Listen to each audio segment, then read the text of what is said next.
For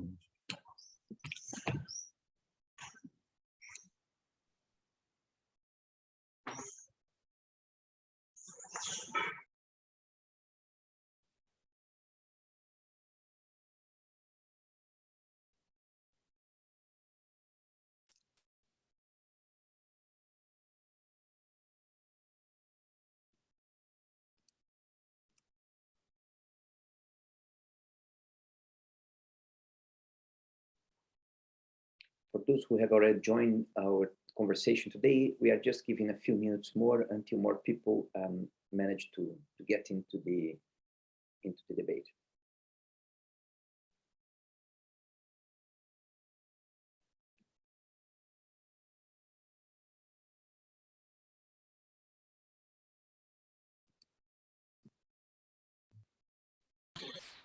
Vinicius, when we do online events, we have created a habit of having a sort of a coffee chat informally, as happens when we have a physical meeting. Absolutely, it's a good idea. So we can chat a little bit while we wait for others to join. And let me share with you and others that what you see in the background is a little bit of the Amazon forest in my my backyard. I'm at home in Manaus, and it's a very rainy year, 2022, throughout Brazil, including the Amazon. So we just had like 5 hours of very intense rain today. Well, you are making us jealous with your backyard in the Amazonian jungle, for especially those us that are in London. We are facing today one very terrible storm here, who provoked cancellations of activities. We at Brazil Week we need to cancel 2 in-person events indeed, due to the storm. Wow. Train stopped.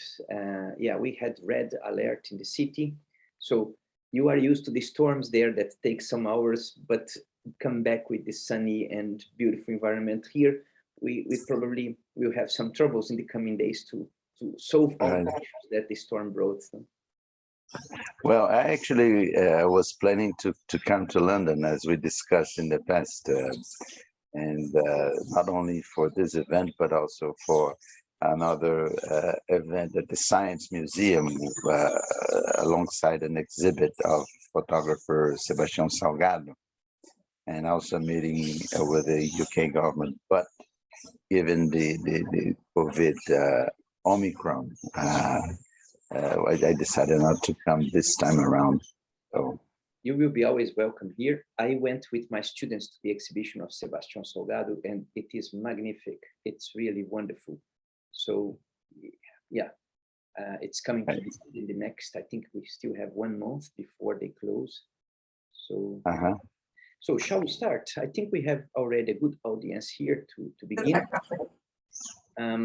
Well, first of all, I would like to welcome all of you to join us today online for this lecture and conversation with Virgílio Viana as part of Brazil Week here at King's College London, this Brazil Week 2022.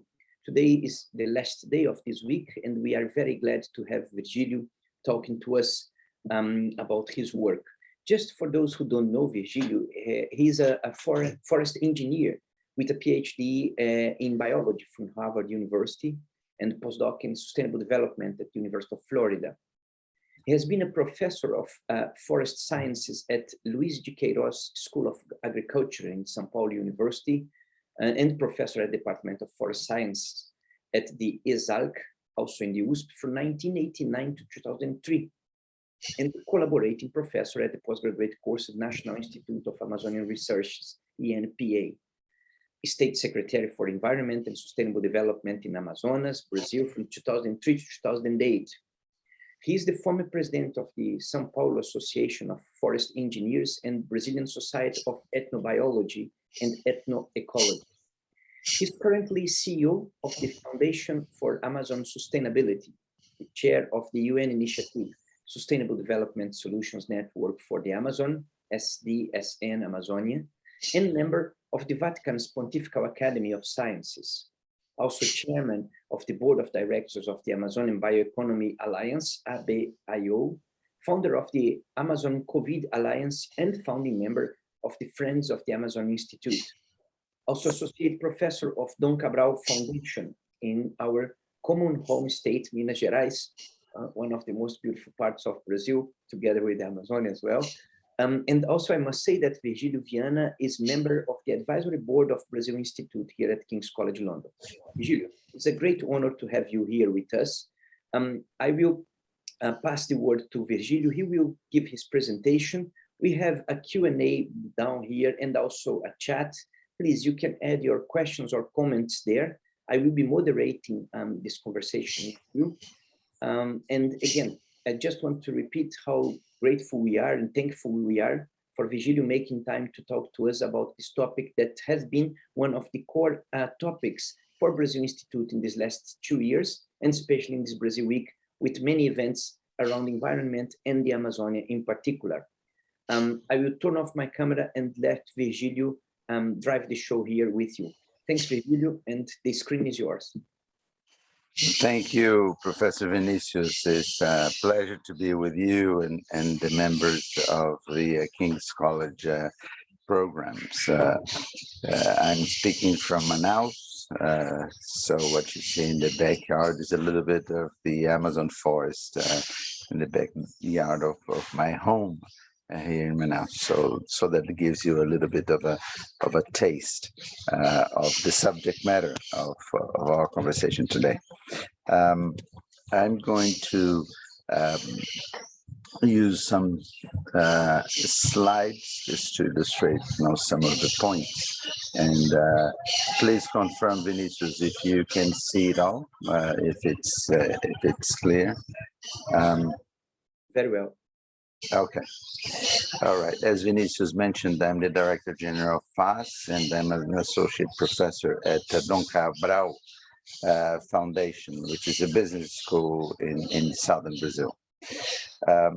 When I was asked to make a presentation on the Amazon, and given the context of King's College, I thought that exploring the international context would be something of interest to you all. So I'm going to talk about the reality of the Amazon with an eye on international relations. So that's how I'm going to approach this very challenging topic of the Amazon, which has many aspects to it. So I'll start mentioning that the Amazon is often associated with Brazil only, and it's very important to start considering and reminding ourselves that Brazil is only 2/3 of the Amazon.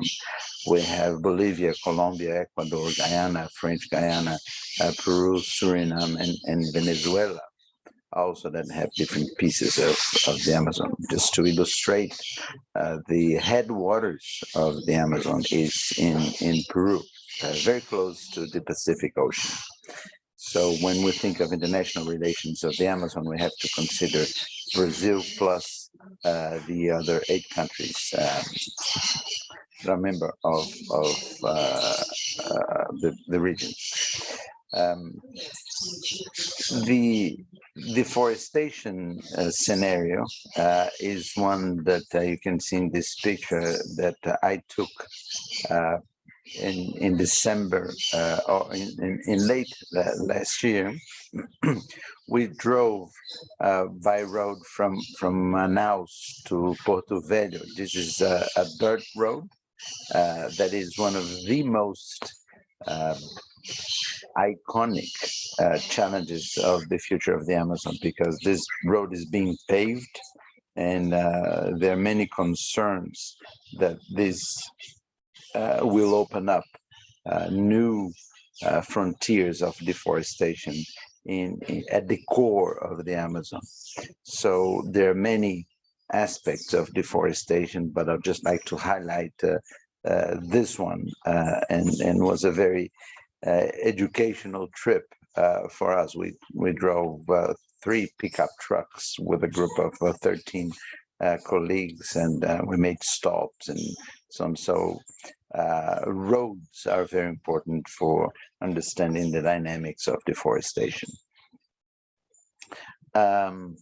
It's also very important to consider that we are approaching a tipping point, which is a point of ecological collapse of the Amazon.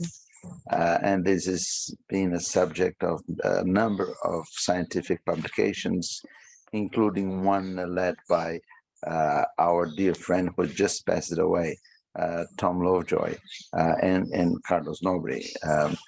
And basically, what we see is an increase of deforestation since 2013. So we had a history of deforestation going back to 2004, when we had a peak of deforestation rate of about 27,000 square kilometers, and it went down to about 4,000. And then it started going up since 2013, and it's now at around 13,000. So it's very worrisome, the trend of increasing deforestation. It's important to see not only the annual rates, but also the cumulative deforestation. So it's important to remind ourselves that these areas that are deforested keep adding up, and we have a huge area already, around 18% of deforestation in the whole region. We are in a very interesting moment today for opposite reasons. On one hand, we have a surge in deforestation that I've just showed you the satellite imagery data, and that's terrible, because we're approaching a tipping point. We're increasing deforestation, and not only deforestation. Deforestation is the easiest indicator of environmental degradation, because it's very simple, it's easy to measure, and it's easy to communicate. But there are other threats in the Amazon, especially gold mining, illegal gold mining, which is booming, and illegal logging, which is also booming, that result in environmental degradation in case of gold mining, pollution of waters with mercury, and degradation of rivers due to digging and sucking soil for gold production. And in terms of timber, this results in impoverishment in terms of biodiversity, and also increasing the frequency of forest fires. So that's the very bad agenda. And this has created something very interesting on the positive side, which is a huge growth in concerns and engagement about deforestation. And here just picked up 2 headlines, one from The Guardian and one from the Financial Times. And the Amazon has become a key issue in international affairs and international negotiations. There have been a number of pronunciations. I was in Glasgow for the United Nations Climate Change COP, and it was amazing how important was the Amazon agenda in a number of high-level discussions that took place in Glasgow.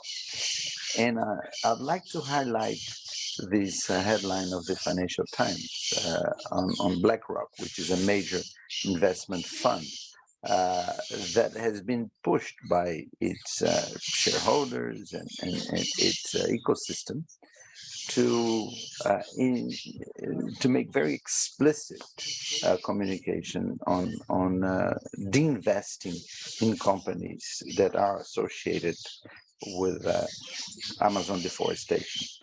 And this is not, I'm just singling this out to illustrate, but in the Glasgow COP, a number of large, huge investment funds adding up $130 trillion made very explicit commitments, not only in relation to the Amazon, but in relation to climate change. So I think that we're in a very positive moment from that perspective. The reality here is very bad, very pessimistic. But on the other hand, this engagement of new actors that create pressure on the business sector and on governments is certainly something that opens new doors. So I would like to explore this dual reality that we face in the Amazon today, both from the bad and for the good aspects of it. I have coined this expression a couple of years ago to illustrate what I think is a very simple message. The Amazon is too big to fail. Remember the 2008 crisis in Wall Street and other financial centers that create a justification and a rationale to save the big banks because they were too big to fail. Well, I have suggested that the Amazon is bigger than those banks in Wall Street. And therefore, in my view, the Amazon is too big to fail. We cannot afford an ecological collapse of the Amazon. So it's very, very important for the international community to engage in partnerships with the Amazon countries, and again, stressing that it's not only Brazil, to prevent that ecological collapse for a very simple reason. If the Amazon goes, the climate change equation is gone. We cannot win or reduce the magnitude of climate change scenarios without zeroing deforestation in the Amazon. So we have to have plans, very clear plans and strategies and funding to deliver zero deforestation in the Amazon. And here I'll make a break in describing this scenario to call for a little bit of inspiration from Argentina. This is a cartoon, Mafalda, and sorry for the Portuguese, but I'll translate. In the upper left, she looks at the globe preoccupied, and in the upper right, she taps the globe and says, yes, I know, there are thousands of people studying all your problems, overpopulation, hunger, pollution, arms race, violence, everything. In the lower left, she walks away as if she was content. And then in the lower right, she says, yes, I know, there are more problemologists than solutionologists. And this is something that I think is very important for us to call the best brains from the Brazil Institute of the King's College and other think tanks around the world and academic institutions and the best brains to come up with solutions. I think it's much easier to describe the problems and highlight the challenges, although this is very important, but it's much more important to come up with solutions. So I will illustrate now a little bit what we have done at FAS. This is our roof of our headquarters in Manaus. We have, during the pandemic, been able to invest so that we are 100% supplied by solar. and we have developed over the years an approach that I think points to solutions for the challenge of reducing deforestation of the Amazon. I have called this a systemic approach to sustainable development. So it's not only an issue of reducing deforestation with better police and monitoring. It's an issue of creating prosperity for the region on sound ecological basis.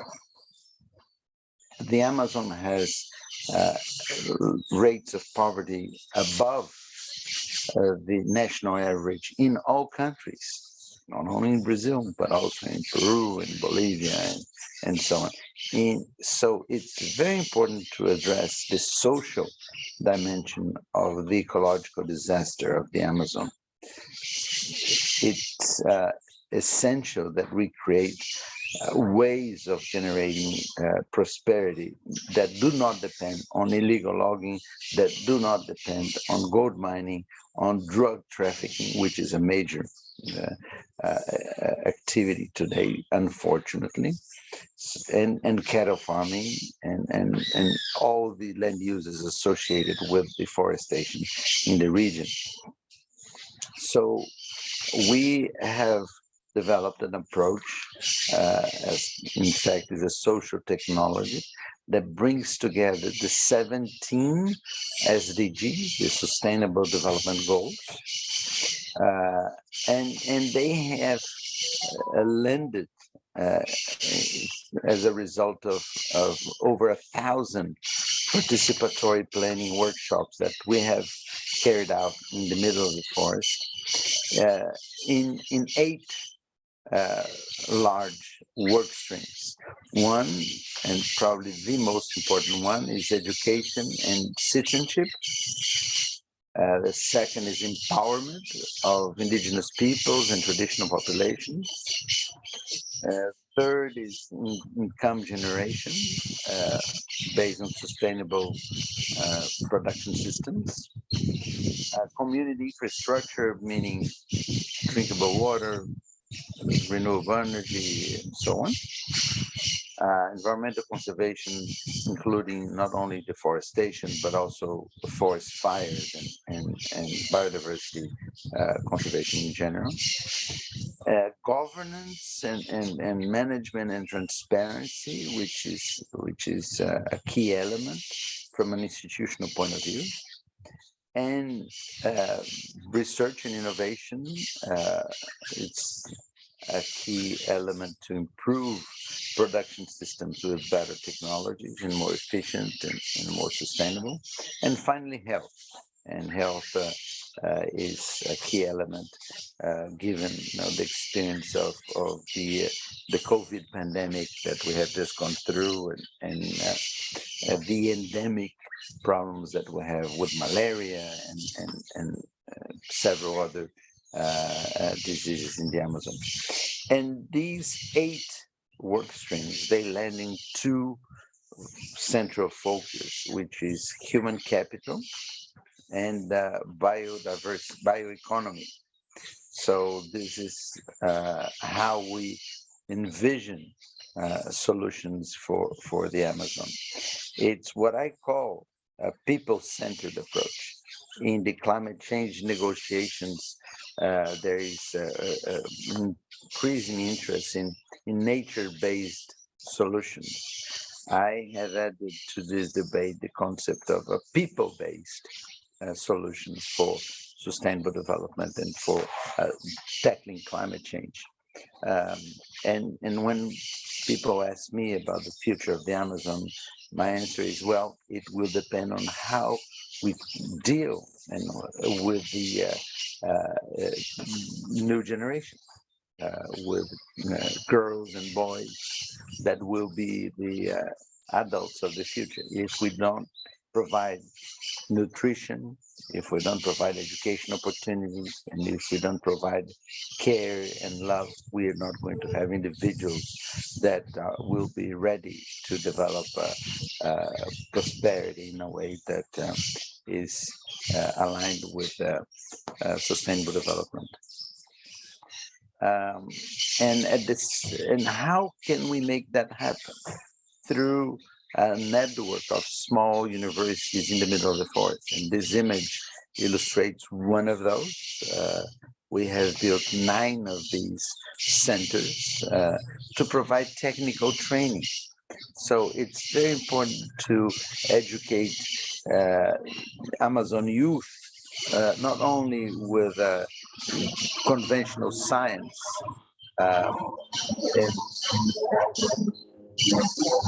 and university information.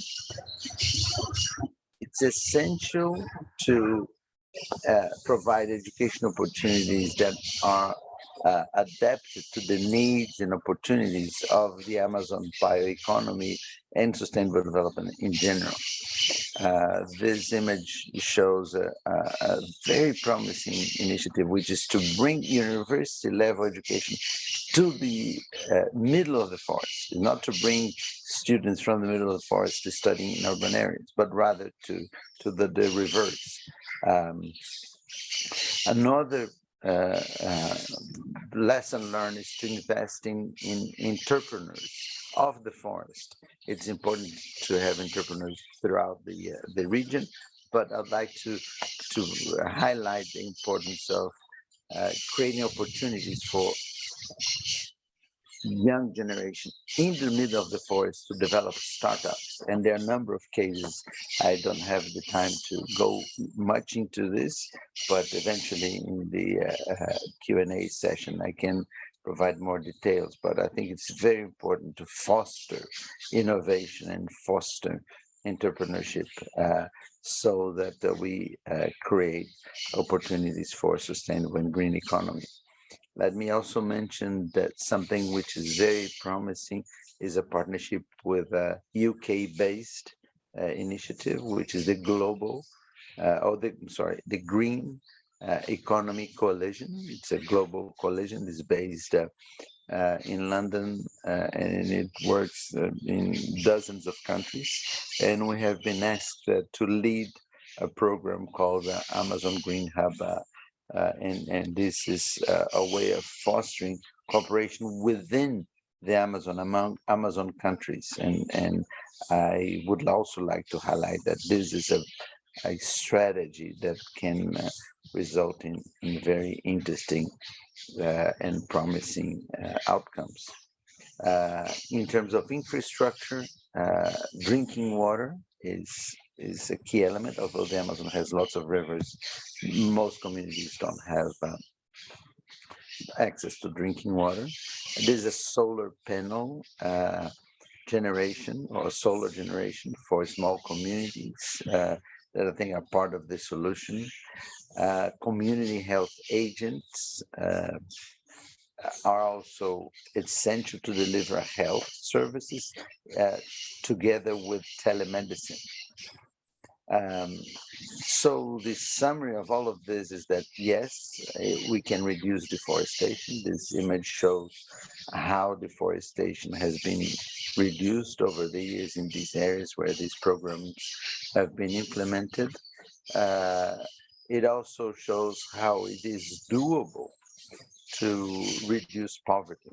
And as I mentioned before, I think we have to have this systemic approach that has as one of the key elements the component of poverty. So we have to work towards eradicating extreme poverty. And these lines show income in blue in 2009, in orange in 2016, and in green in 2019. In the dotted line is the extreme poverty line, according to the figures used by the World Bank standard, $1.9 a day. So it is possible to lift people above the poverty line through a number of approaches, and I've described some of them here. And it's important to also stress that when we talk about poverty, it's not in the economic sense only. Poverty has to be seen as a multi-dimensional challenge that has to deal with everything from breastfeeding to prostitution and all kinds of issues that limit prosperity. But I'm here just giving this very simple indicator on income generation. It's also possible to reduce with deforestation with the programs of payment for ecosystem services, and these figures show deforestation with the BFP stands for Bolsa Floresta program. So it went down from 7 to 3. And in the protected area, and CU, it's conservation units or protected areas. Sorry for the acronyms, but basically with the system of payment for ecosystem services, we're able to reduce deforestation, whereas in areas, in protected areas without payment for ecosystem services, deforestation went up. So another lesson learned. It's very important to have systems of payment for ecosystem services. So now let me come to my final part here, which is to go back to the point of international relations and Brazil. This is an image of the meeting of the waters, the Negro River meeting the Amazon River. The Amazon is whitish and the Negro is brownish or blackish. And this is right in front of Manaus. And we have to find ways of converging interests of Brazil and other Amazon countries. I'm here just going to focus on Brazil. Having said that we are 9 countries in the Amazon, not only Brazil, but now I will just focus on Brazil. And we have to find areas of contact between the interests, the sovereignty rights of Brazil and the responsibilities of Brazil and those of the international community, and seek new partnerships. And here I'd like to propose 5 work streams or venues for a constructive engagement of international partners with Amazon sustainability. I'll start with international philanthropy. In my opinion, it's very important to boost international philanthropy, and there are different names, international cooperation, but I use the term philanthropy to be more explicit. We have in the world about 2,000 billionaires that own about $9 trillion. And it's essential to mobilize private philanthropy to engage in conservation of the Amazon. It's not intelligent to let the planet blow with the banks with money that cannot land on reality. There's simply too much liquidity in the global markets. So it's very necessary to mobilize the finance, especially of the rich, and a number of interesting processes taking place globally.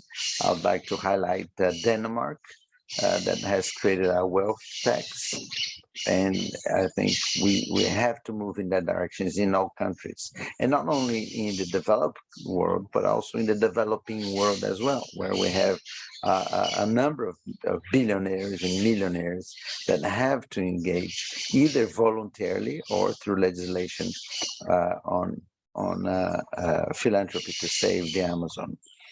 The second is innovation and technology. We need new breakthroughs. It's essential to have the engagement of research centers, technology institutes throughout the world in partnering with Amazon research institutions and businesses and social organizations to develop technologies that are more efficient. And by technology, I take a very broad approach. It's not only technology in the strict sense, but I also include social technology.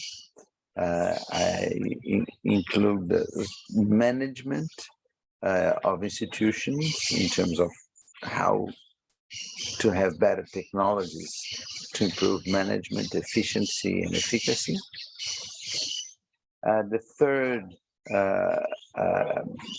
venue or work stream is business investment. We need more investment of the business sector in the Amazon, reminding ourselves that Manaus, where I'm based, has a very large industrial area that produces cell phones and motorcycles and so on, and that indirectly contributes to forest conservation.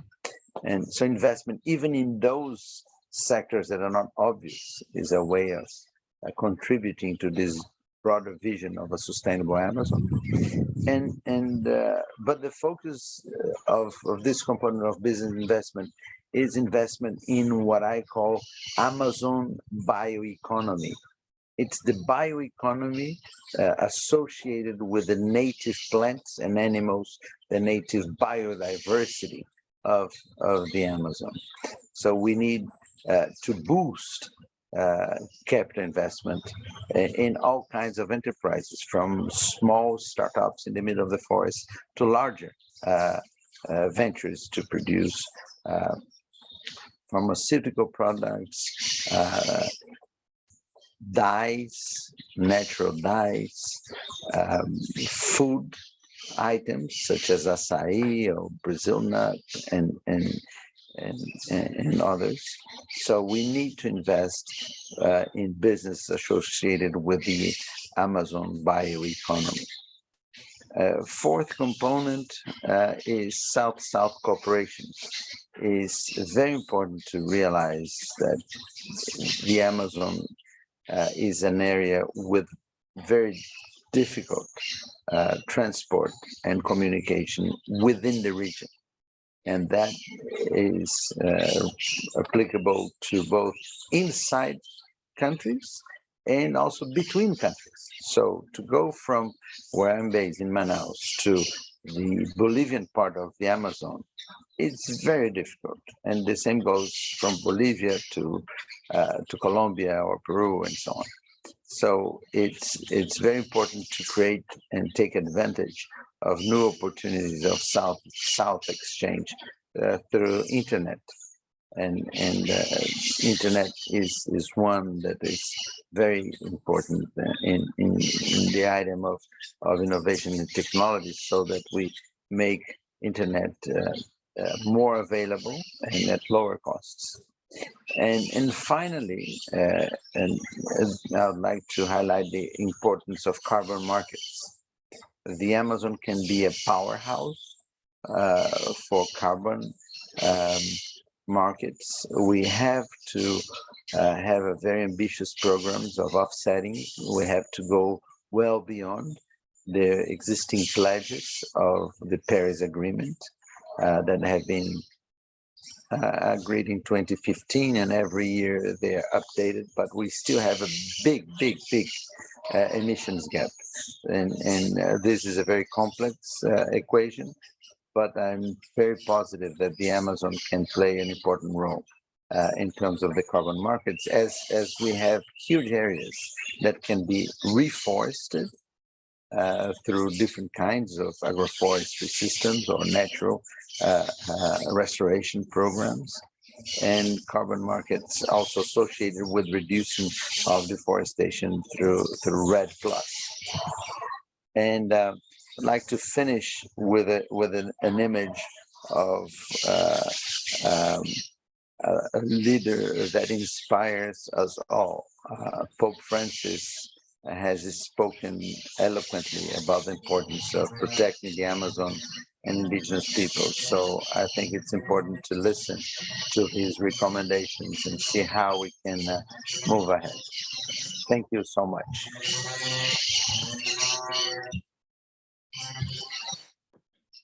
Thank you very much, Virgilio, for your presentation and putting us some of your ideas and the work that you have done there, ending with your blessing from the Pope. So let's hope that this blessing will fructify and give good results there. We start to have already some questions coming here. I will encourage the audience to type their questions either in chat or in the Q&A box that you have there as well.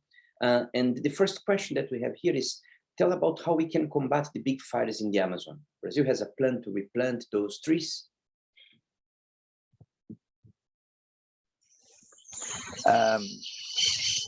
Fires are really, really challenging. And I think they probably are the most challenging issue that we have ahead of us for two reasons. First, because forest fires are associated with forest degradation. When forests are logged, and mostly illegal logging is what takes place, then that opens the doors for forest fires to encroach alongside the roads that are open for illegal logging. And this creates a process which is a sort of a snowball, because after illegal logging, you increase the amount of biomass that is dead.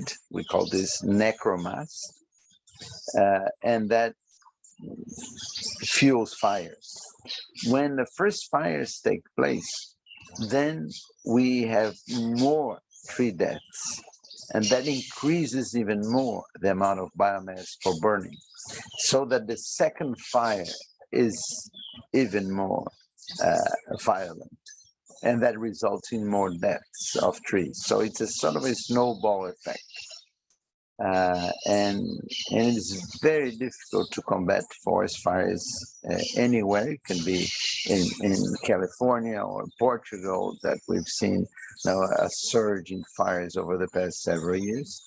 But imagine in a place where you basically have no roads and very difficult access. So it's very challenging to combat forest fires. But in addition to this connection between logging and forest fires, we have the other linkage between forest fires and climate change. We are seeing increasing temperatures in the Amazon and increasing the length of the dry season, and that increases the risk of fire. So the trend in the future is that we're going to have more forest fires, and that is a major problem, not only in terms of biodiversity, but also in terms of threats to indigenous peoples. We had a couple of years ago a huge fire that ran for several weeks, and that destroyed a lot of cultivation areas of indigenous peoples along the Negro River, and that resulted in huge hunger and famine in that region. So it has social implications. It has biodiversity implications, because a lot of animals and plants are killed, and it has implications in terms of climate change as it results in emissions. My approach to forest fires is to link forest fires to health. The World Health Organization highlights the fact that most populations around the world suffer from air pollution. It's the most important source of health problems. So if we stress the fact that those that live in the Amazon suffer from forest fires through air pollution, that can create a political pressure on governments to reduce deforestation and forest fires. So we have to also factor in a political perspective, because oftentimes those that are managing governors are not committed to reducing deforestation as one would have hoped. Thank you, Virgilio. We have a lot of questions here. The next one is why in Brazil and Amazon doesn't use a solar panel yet? Well, the answer is it's coming.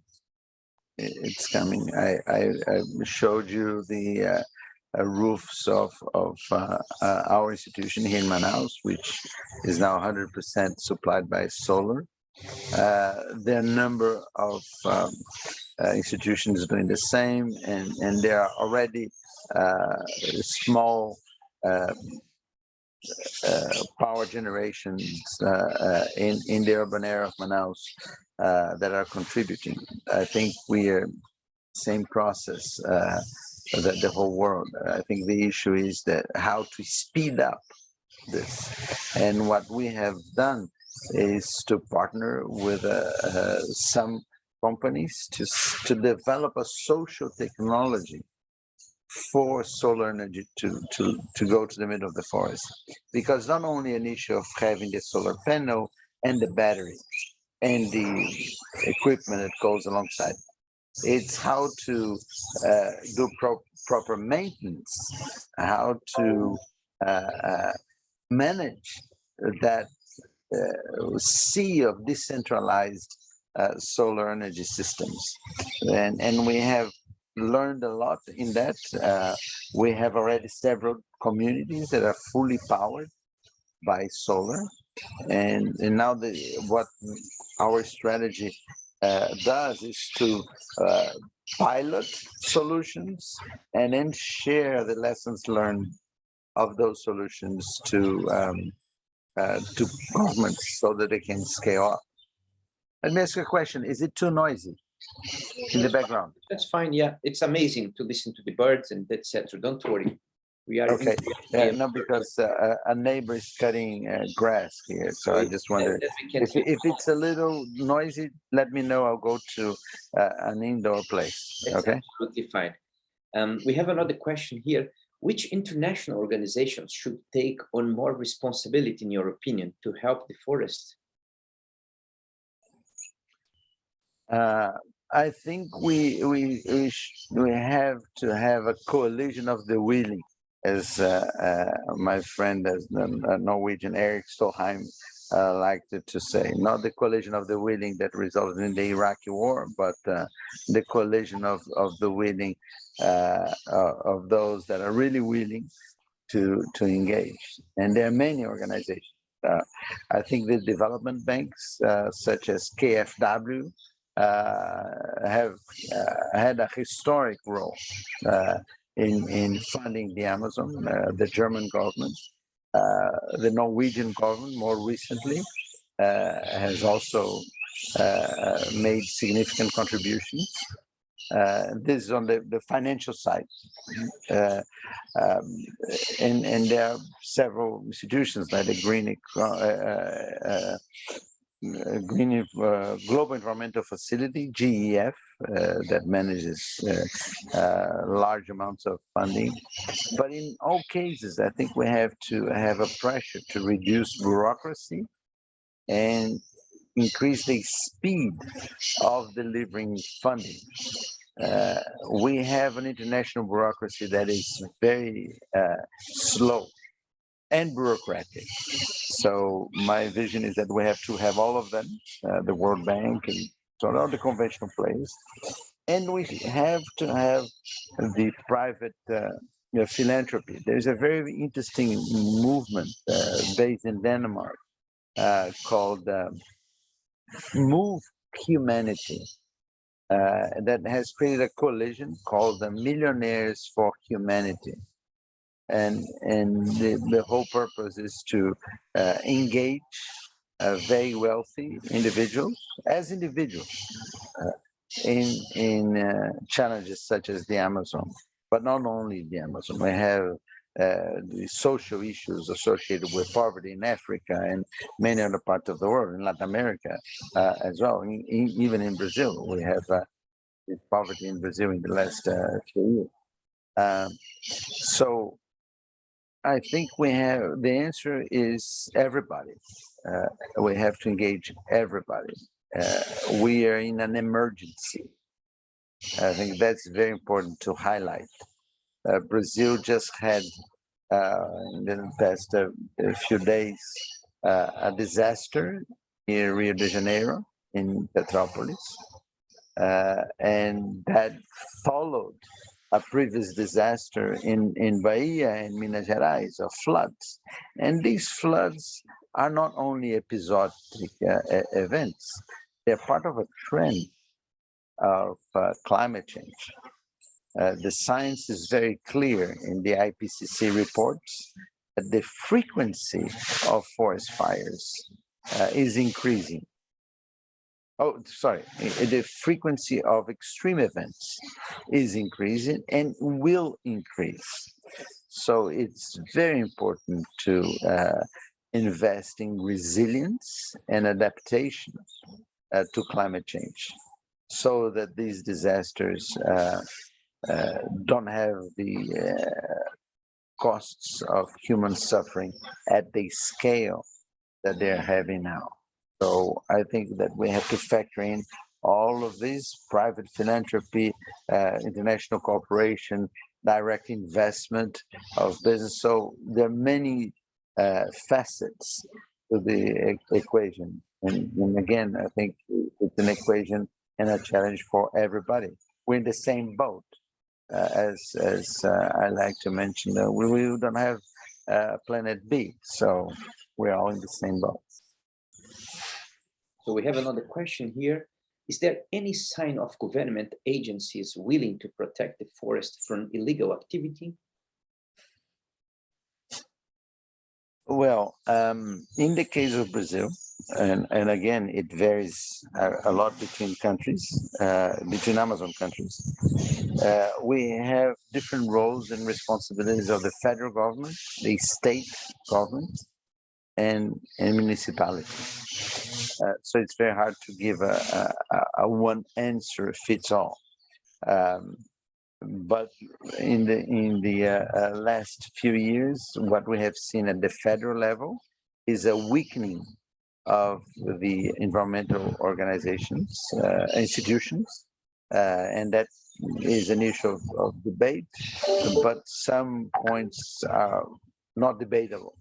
For example, the budget of the environmental sector at the federal government has decreased very significantly.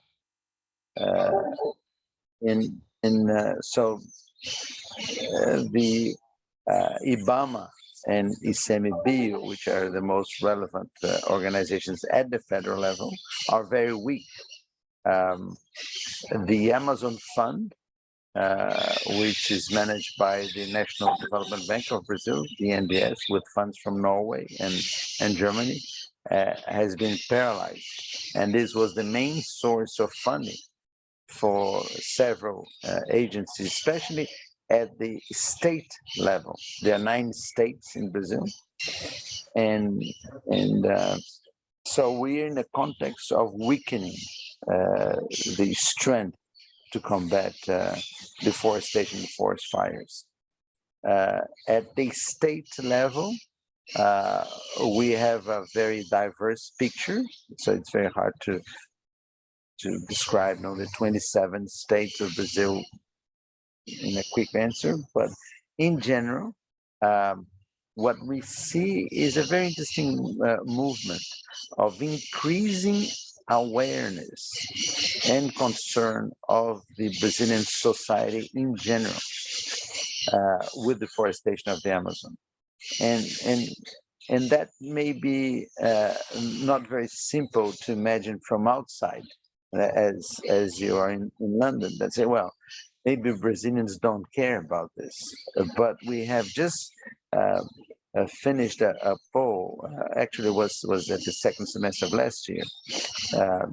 75% of inhabitants of Manaus, which is the capital city of Manaus, or the capital city of Amazonas, see that deforestation is against their vision for a future of Manaus. And here I'm talking about the largest city in the Amazon at the core of the region. 92% of the population of Manaus, and this across all social classes and education levels and so on, 92% see forest fires as negative to life quality for their families. So, and I could mention a number of other statistics, but the message is that Brazilian society is more and more against deforestation. Another poll was conducted throughout Brazil with also very rigorous statistics, and the same message emerges. So what we see is a mismatch between the Brazilian politicians and the Brazilian society. And one could ask, well, what drives that mismatch? And the answer is very simple: economic interests. Politicians are associated in different ways and forms with the businesses that benefit from deforestation. One has to see that deforestation is a very lucrative business. So many actors earn money from deforestation, and they have connections with governments. Thanks, Virgilio. I have another question here by David Morales Martinez, who is asking, what's the current role of the Amazon Cooperation Treaty? What has happened for this organization or organism to have lost relevance in recent years? Well, the Amazon Cooperation Treaty is the only international organization based in Brazil. So it's important to highlight that it's based in Brasilia. The headquarters is in Brasilia. And it's an institution that has a design which is very problematic. It depends on decisions made on a consensus basis with all the chancellors of all countries. So it's very hard to have all the chancellors present in decision-making meetings. And it's very common that we don't have consensus with all countries because of political differences between countries. And then we could mention now the case of Venezuela, which is at odds with with Brazil at the moment, and other conflicts that occur throughout time. So I think the problem of OTCA is a problem of governance, the way it was designed. So I think it's important to have a reform in the governance structure of OTCA, that so that the institution can play a more active role in reducing deforestation and reducing extreme poverty and all those sustainable development agendas of the region.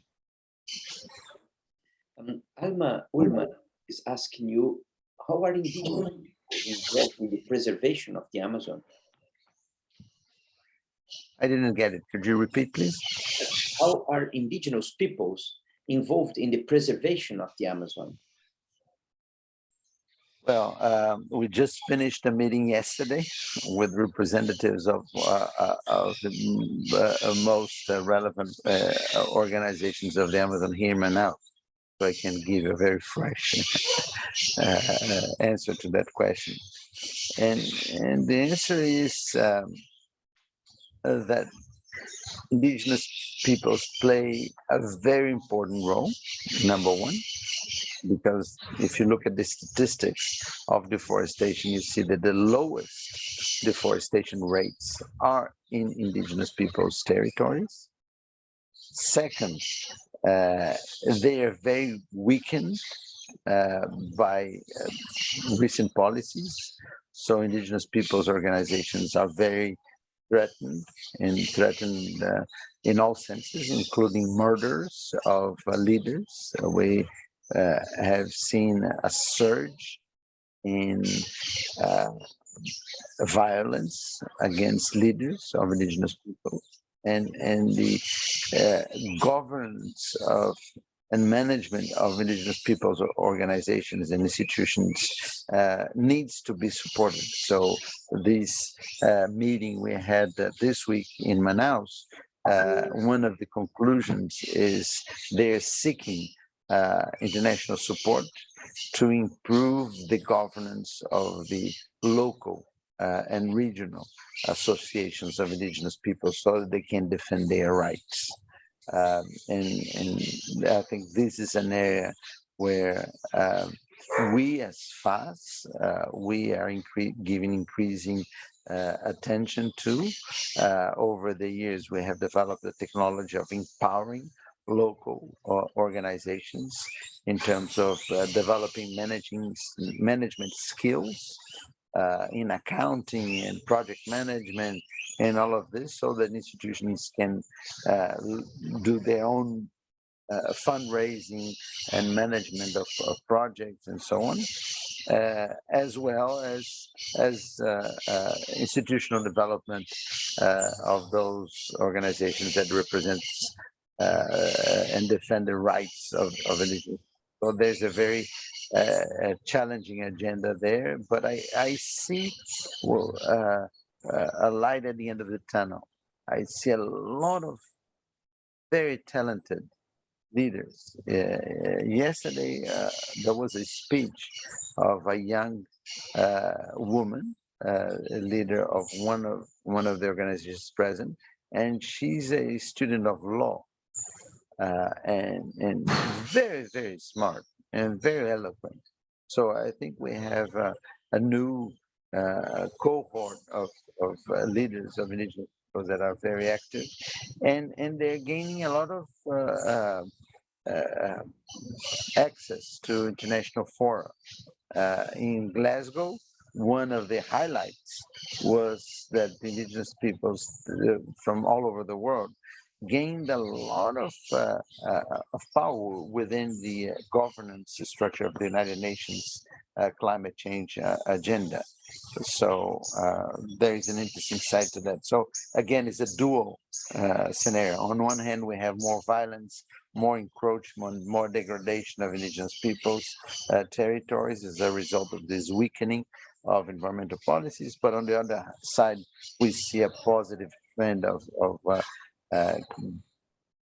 having more recognition and respect for the opinions of leaders of indigenous people. Excellent. Virgilio, you are getting quite a lot of questions, what is very good indeed, and this shows how much this debate is important and alive. Another question by Alma as well. Could you give us more examples of business founded by local entrepreneurs, what they do and what their impact is? Right. Let me invite Alma, right? Alma, to come over and visit. Maybe we can have a summer program of the Brazil Institute and visit the Amazon with a specific focus on rainforest business. It would be a pleasure to host such a visit and such a summer course. And actually, this is not a general idea. Maybe we could take up this and follow up in issues. I'm using these online events to also create new ideas and take advantage of the opportunities that we have to dialogue online, which is now just fantastic. So I could mention many. Let me describe two for you. One is production of angiroba oil. Angiroba oil is very good for your skin. It's a fantastic medicinal product. And it used to be sold at about 30 reais, 30, which is about €5 or £4 per liter. We invested in a technology to improve the quality of processing the oil itself. This was an investment of about 700,000, something like 100,000 pounds. And this technology came available to small entrepreneurs, and we invested in a training program for these entrepreneurs. That was a one-year course with 1,000 hours of classes developed in partnership with many organizations, including the Center for Technological Education of the government of Amazonas, which provided the teachers, and we provided the infrastructure and the logistics and so on. And some of the students of this course use the technology that was developed by this initiative that I've mentioned, and developed a startup called Menino dos Olhos, that you can look it up. It's now being sold through a website of Lojas Americanas, which is sort of equivalent to Amazon here in Brazil. It's interesting that the Amazon is from the US and Lojas Americanas is from Brazil. And they're booming. They're booming. Last year they had a drop in their production because of an unusual flood that reduced the production of angiroba, which is a tree that occurs in the banks of the Juruá River. So that's one case. Another case I'll mention is community-based tourism in the Negro River. People who used to do illegal logging moved to community-based tourism, and they're doing very, very well. And a whole program was developed to back that up. So there are dozens of small operations that are really doing well and creating not only a good business, but also a sense of hope for the future, which I think is very important. So that adolescents are no longer looking to migrate to Manaus to have a better prospect in terms of their lives, but rather seeing the opposite, that it's better for them. They will have better life quality and better opportunities to develop community-based tourism in the communities where they live. I could mention also a business with acai, with Brazil nut, with guaraná, and several others. So there are a myriad. We have a very interesting partnership with Notre Dame University, the US, that bring in their students of the business school to analyze these different production systems so that we create that network. And again, let me also share this idea that came to my mind. I think we could link with the business school of King's College and see how a similar program can be developed so that they can come in, get the data from FAS. We have all the data from the cost of logistics, on and so forth, and give a contribution on how to improve the business operation, how to bring in investment, and so on. So there are many cases that one can learn from. I'm sure, Vijay, that after this talk today, I will be approached by many of my colleagues and students here. But we need to get a partnership very soon with FAS, and then we can. I'm already wrote here that yes, I would love to come, and I'm sure that not only here but many other students. Well, there is a question here on the chat by, or actually two questions by Gustavo Santana. One, he's asking if the current project of launching fiber optic cables in the Amazon rivers can effectively contribute to internet access and consequently increase the education in the riverside or for the riverside population. And the second one is, do you have data on where the final destination of illegally removed wood and golds are going to? Okay, well, the first one is optic cables in the Amazon River, and this is like a soap opera. When I was state secretary, this was announced, and there were big ceremonies that this was being done by the Brazilian army that was going to have all these cables and so on. And eventually, and this is about 15 years ago. And the last I heard is that part of the cables that were put were stolen because drug traffickers thought that it would be valuable as a commodity, and then thinking that they had that copper or something, and then realized that it was not very valuable. So I think it's a very important project. It's very good, and one hopes that it's going to be successful. It's already working in some areas, but there is a problem of making access of the large cable to individual users. So it works for cities or towns, but not to those that live alongside the river, because technically speaking, it's not easy to have a sort of a secondary cable. On the other hand, there's been very interesting progress of many suppliers of internet through satellite dishes that directly access internet. And in fact, Elon Musk, the billionaire of Tesla, in the Glasgow COP, mentioned that he was going to invest in delivering that for the Amazon. So every now and then there are things like this, and I think they're all very important, and we hope that they come to fruition very soon. My observation is that internet is very important.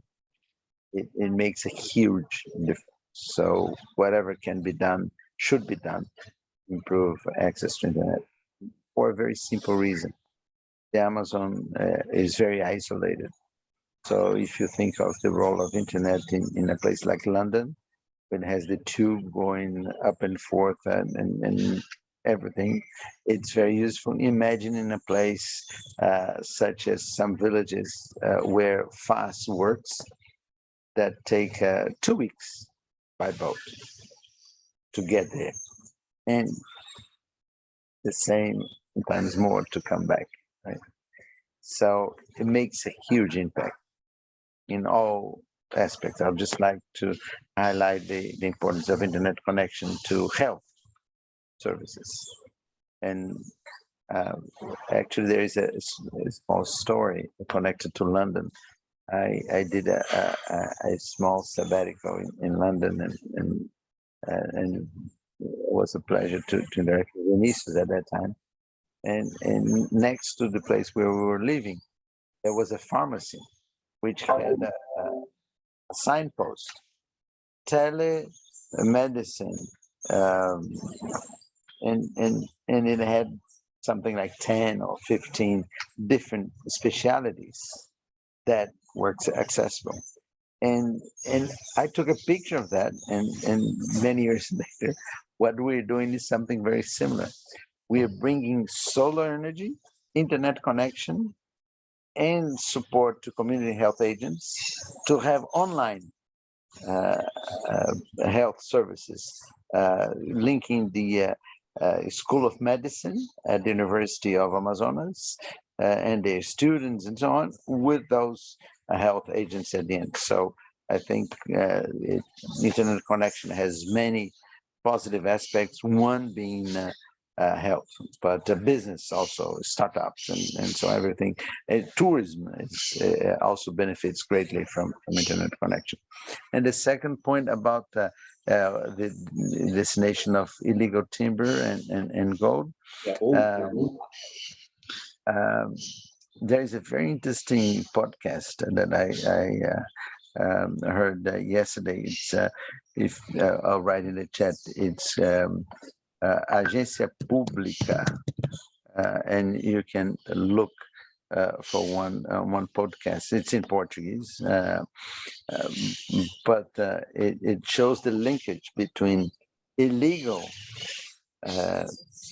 logging and drug trafficking through Belém, through the port of Belém. So they're using illegal timber to fill it with cocaine and send it to Europe. And Amsterdam is the entry point, or not Amsterdam, Rotterdam was the entry point of this investigation. But of course, I mean, this goes to many different ports around the world. Gold is a little bit more complex, but we have had a huge growth in illegal gold mining, and it's important to also note that in the case of Brazil, the domestic market is very important. In terms of illegal timber, most of the illegal timber goes to the domestic market of Brazil. Excellent. Well, still have questions here. I hope that you still can keep going with us for a while. In your opinion, how large agribusiness companies can help to address this problem, I suppose, the problems of deforestation? Well, they are part of the problem and they're part of the solution. And at the end of the process, most areas that are deforested end up being cattle farms. So the large slaughterhouses like JBS, Marfrig, and others are a part of this the process. But not only the big guys, there is also a myriad of medium to small slaughterhouses or companies that deal with cattle meat that play a very important role. I have had a chance of studying the system of traceability. That is the key point, how to trace the origins of a certain meat package to the farm. And there's been a huge pressure on these big companies. I'm sure you're aware of that. Tesco supermarkets in UK have stopped purchases from some of these companies, and others have announced. The same goes for Norway or other Scandinavian countries. And the European Union is also considering barriers associated with the issue of deforestation. And there are two sides to that. One is that it's very negative for Brazilian business, and the other is very positive, so that these companies are moving faster in terms of improving their traceability systems. And I know and visited some of these companies, and my sense is that this pressure is working.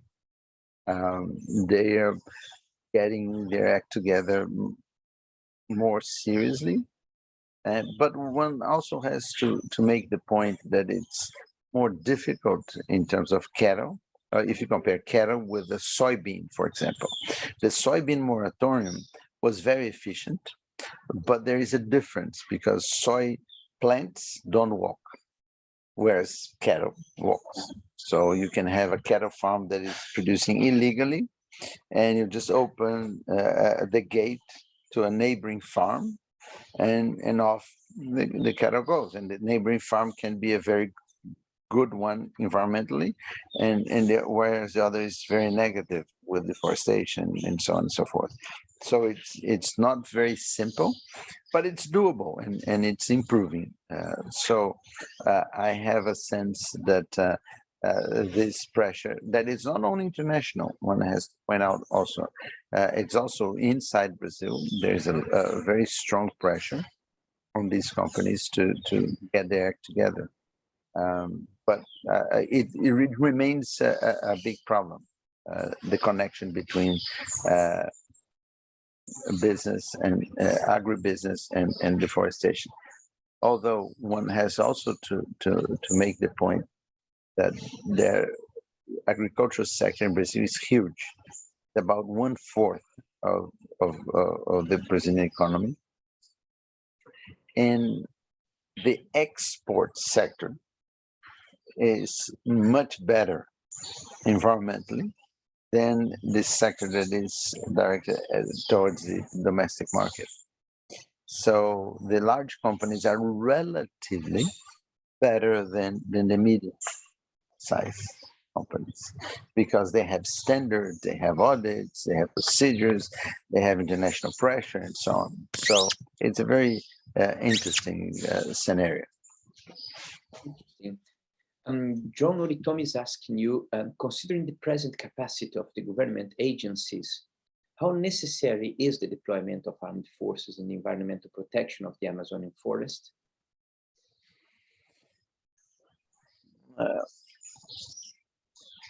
In the past years, the federal government has diverted funds from environmental agencies such as IBAMA to the army. And largely that has been not successful for a very simple reason. They're not experts in dealing with environmental crime. Dealing with environmental crime requires knowledge and expertise of the issues associated with environmental crime.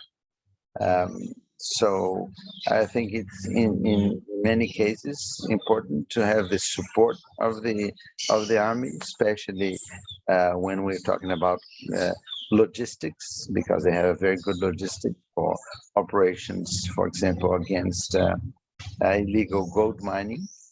But I think the long-term solution is to strengthen environmental institutions such as IBAMA and CNB and FUNAI, and also their counterparts at the state level. The federal police in Brazil is an institution that is very important to combat crime and is relatively well funded, and it's the one that is doing most of job recently and more effectively. And the same goes for and this applies to illegal logging and gold mining as well. And another institution that is important to highlight is the Ministério Público, is the public attorney, and Ministério Público at the federal level and the state level have played a very, very, very important role in terms of combating illegal crime. And finally, there is the issue of the Congress. The Brazilian Congress has passed a number of new legislations that in general are not very good in terms of environmental conservation.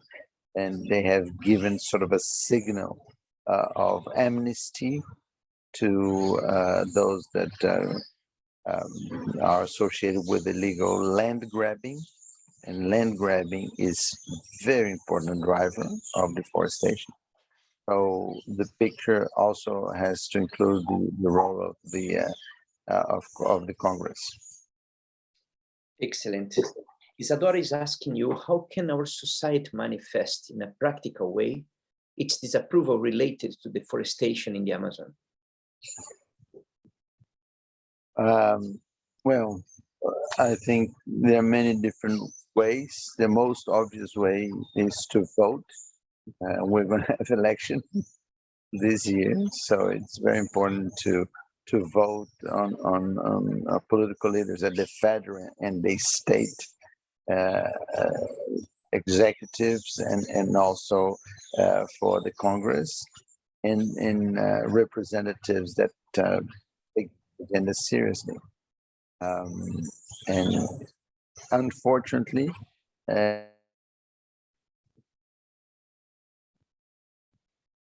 we have lost Virgilio for a while. I imagine that he will reconnect soon. Let's be a little bit patient. We still have 2 other questions before we can conclude the seminar. So let's see if he managed to reconnect with us. And while he does that, I just would like to highlight with you the work that Brazil Institute is doing in this matter of sustainability, and especially related to the Amazonian region.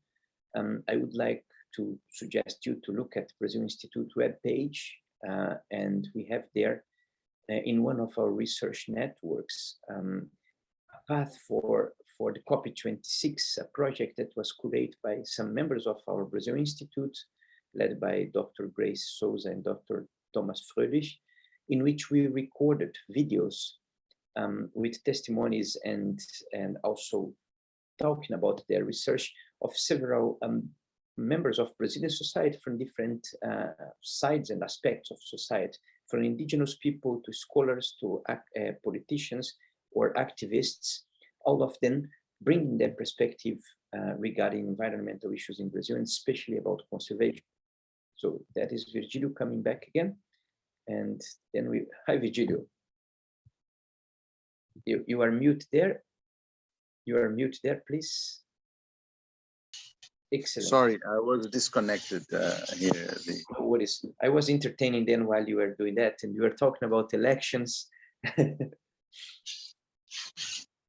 Okay, yes, and I was mentioning that voting in the elections is important, and the other one is pressing business in the same way that is happening in Europe, pressing either as a consumer or as a shareholder, as investor, and so on. So my suggestions for engagement is both in the issue of elections and in pressing business to take up the agenda more seriously. So I think the 2 last questions actually are very connected to what you said there, and we can put them together.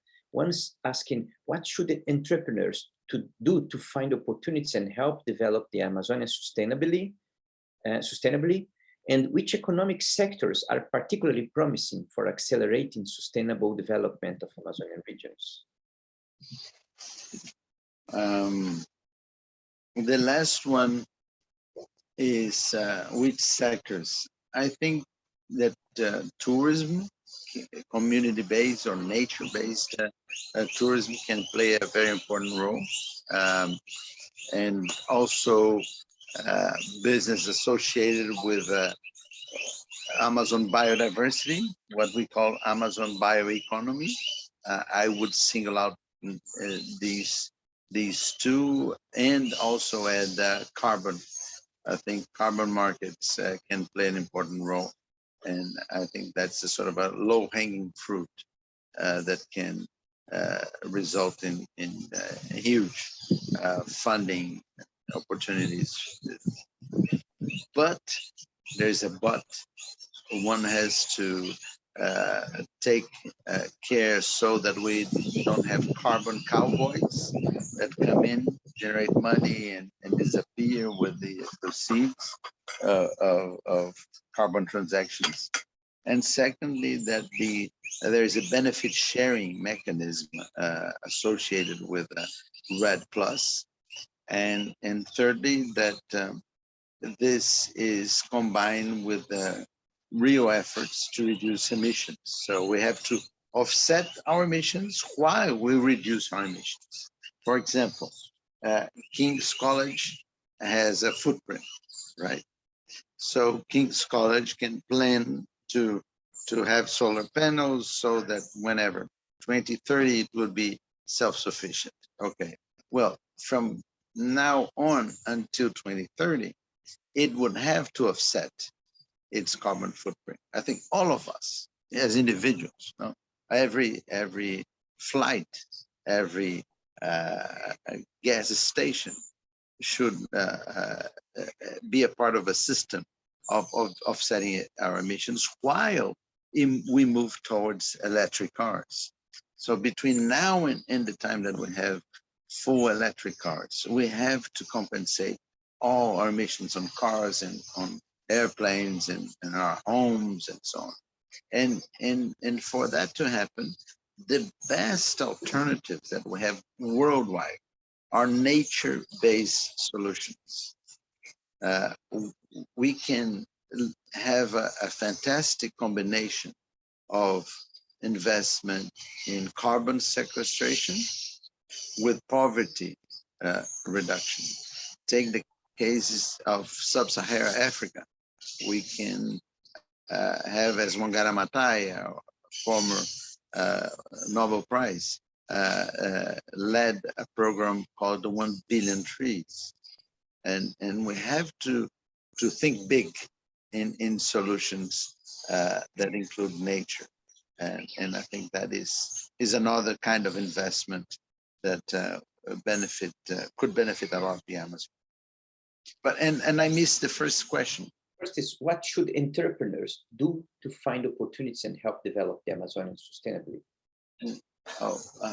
Yeah, I think they should come over with King's College Brazil Institute and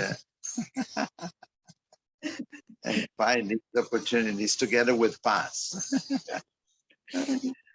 Virgilio, thank you so much for your time. Brazil Week is concluding with this event because the last one we would have in the evening, we were forced to suspend it, was a film screening.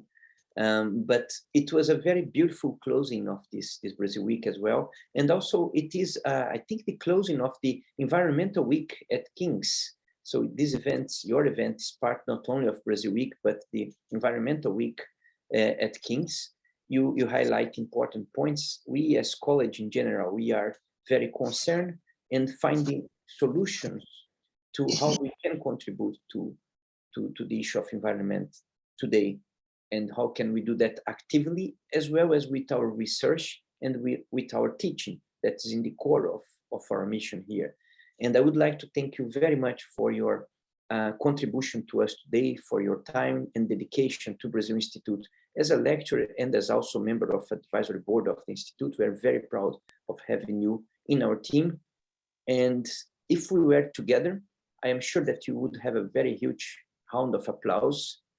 And we would go for drinking a cachaça after, what unfortunately we cannot do together, but we do in our places, celebrating the end of this week, and also to thank you for your contribution and participation with us in Brazil Week.